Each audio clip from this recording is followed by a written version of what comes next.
Especially since Laura's not able to be here, I was asked to talk a little bit about some of the new materials that have come around, out around our 10 Ways publication. Dan had mentioned this earlier, and fortunately he was one to point out that it is award-winning. So we did get a Blue Ribbon Award from the American Society of Ag and Bioengineers for extension and outreach publications. So this was an effort between, Laura Christensen really did a lot of heavy lifting, but Jane Frankenberger, Matt Helmers, Gary Sands, and I to try and summarize and really put out for a non-academic audience what we knew about the conservation drainage toolkit, the practices that are available to try and address water quality concerns, in particular around drainage, and the practices available to do that. So put that together, came out in 2016. Pretty proud of that publication. Again, kind of the one that really lays out what the toolkit is. But as we looked at next steps, then we thought, well, it really could be a really package around this publication. And so Laura Christensen headed up an effort to put together a proposal that was successfully funded from the North Central Region Water Network to try and expand on that additional original booklet. And so what that has resulted in is this 10 Ways outreach kit. So it's available from the North Central Region Water Network website, that northcentralwater.org/10ways. And so, in addition to the original booklet, we've now got a summary fact sheet, and then the 10 Ways PowerPoint suite. So that's really meant for, targeted specifically to extension educators. A lot of us give a lot of talks around these practices, but we can't be everywhere. And so giving materials to extension educators and others that are out there trying to teach these practices. And so that's seen a lot of download and use. And then, in addition to the fact sheet, then there's a web-based 10 Ways walkthrough guide that's HTML-based and delivered over the web. There were just a handful of the full booklet out back, a number of the 4-page summary fact sheet. So hopefully, if you're interested, you got one, or if not, feel free to pick one up. But let's take a quick look at that.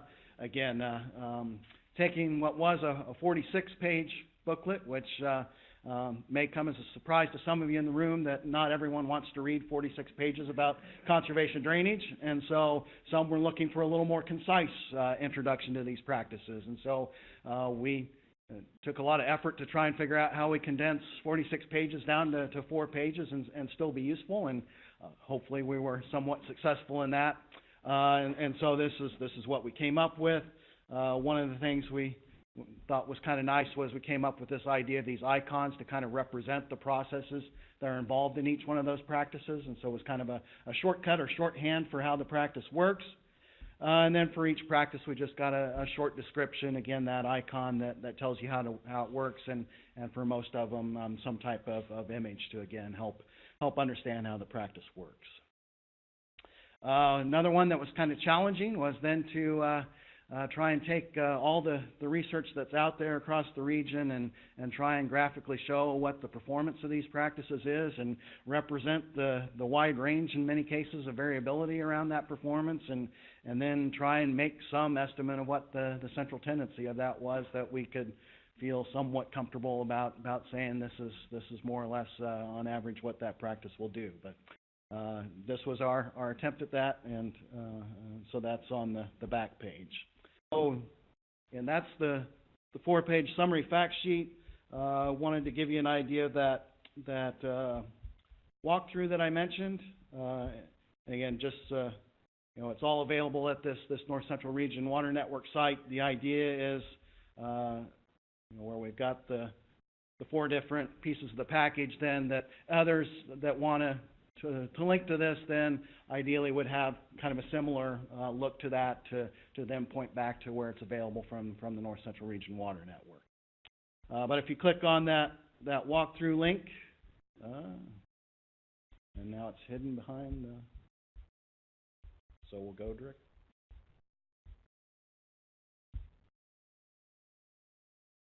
This is kind of the splash page opening. And this is one that was kind of my main contribution. And so it's an HTML-based framework it's meant for slide presentations. We're looking for something that was a little more visually interesting than paging through a bunch of web pages, but was a little more flexible than just a linear slide presentation. So this is a JavaScript framework that uses HTML5 and CSS to develop this, again, kind of slide presentation, but again, hopefully with a little more visual interest and with some features that you wouldn't get from just a standard slide package. So there's a little bit of instructions there to help get you started. I'm going to show you kind of the overview so you get kind of what it looks like. So again, unlike a traditional slide presentation that's completely linear, this one has both horizontal and vertical navigation. And if we go back to the front page, if you just want to page through, all the way through, start to finish, the space bar will take you through each page sequentially. Again, there's vertical and horizontal navigation. The space bar would take you down vertically, but you always have the arrow keys that you can move up and down as you please. You can use the mouse, and so there's arrow cursors there that allow you to do that. Also built in a menu, so if you just want to look at the menu and go straight to something, you can sure do that.